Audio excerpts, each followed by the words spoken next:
Carl Johnson on Twitter has a question that we haven't ever talked about, as far as I know. I would love to know Rick's thoughts on CM Punk, especially with the Slammy segment with the two of them and Paul Heyman.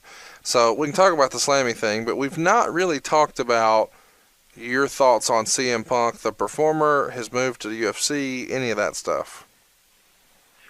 Let me think. Well, first of all, I've never worked with him. Right. So, he, here's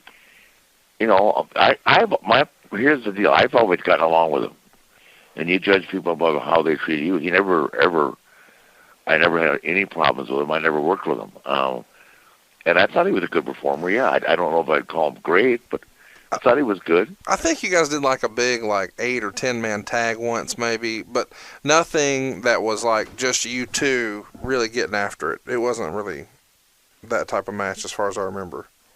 Yeah, I don't think so. I watched him on TV and all that, and I thought I don't know what the problems were. I just know that he left here with a lot of controversy, and that it seemed to affect AJ's run here too. So I don't really know.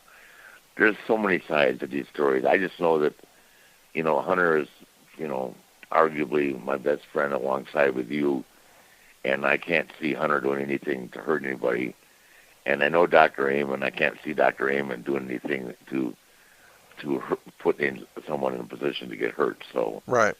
That's all I can say. I mean, Hunter certainly wouldn't do anything to screw him. What does Hunter gain by screwing anybody, right? Right. I don't think he has to worry about going anywhere, and he's clearly a better performer when he does wrestle. So, and Dr. Amann, would never just dismiss an injury. That's not the way it works here.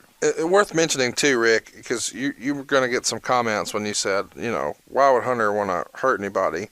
What we're talking about there specifically is at the end of the day, sure, wrestlers perform because they enjoy it, but at the end of the day, they're doing it for the same reason you go to work. They're doing it for a check. They're doing it to get paid. I mean, this is the way they feed their family. And if you've got a guaranteed contract for millions of dollars, winning and losing matches isn't nearly as important as did the check get to the mailbox on time. And I'm not trying to take the fun and the fandom out of wrestling, but when you're saying he wouldn't do anything to hurt someone, you mean to say, hey, he's going to honor the contract that they have, and he's not. But we're talking about winning or losing matches is the way people are going to hear what you just said there, and I don't think that's really what you meant. Oh, no. I wasn't. Well, was that the dispute? Well, no, just sometimes people online say, "Oh, Hunter likes to bury people," and "Oh, he just squashes everybody." And I say bullshit to that.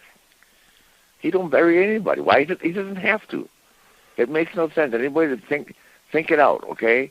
I mean, it's like, it's.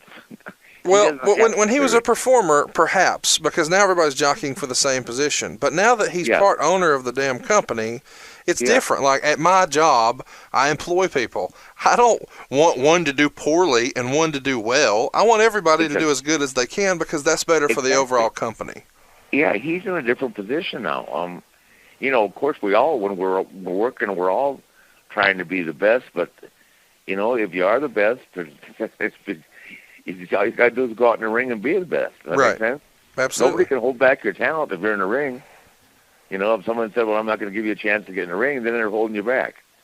If they're letting you get in the ring, you can, very simply distinguish yourself from your opponent or anybody else around that's got a problem with you being in that position.